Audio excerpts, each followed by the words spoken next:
En 'n lekker hartlike goeiemôre vir jou.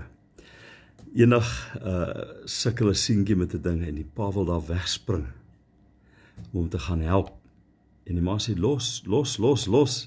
Hy moet op sy eie reg kom. Nou staan die pa en kyk en hy, jy kan sien alles binne in hom wil uitspring om hierdie kind te help. En uiteindelik toe hierdie kind dit reg kry, toe skree hy daar 'n triomfantelike kreet. Jy sal dink, hy het die hele wêreld oorwin. Ek lees hierdie stukkie iewers, dat die skoenlapper, voor hy uit die kokon uitkom, dan sukkel hy moet deur daai papie knaag, nee, die papie moet daar deur die kokon knaag.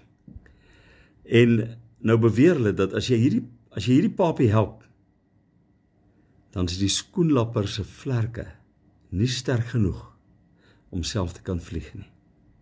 Nou ja, hierdie kind, die skoenlapper, dit leer vir ons die les. Partykeer, dan gaan ons deur hierdie, wat ons in die wêreld noem, so-called hardships, sodat aan die ander kant oorwinnend kan uitkom, en kan weet hoe ons vlerke te kan sprei, en te kan weet hoe om dinge deur te maak, totdat ons dit oorwin het, en oorwinnaars kan wees.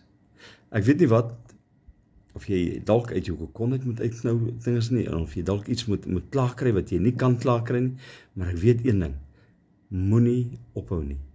You're on the brink of a miracle.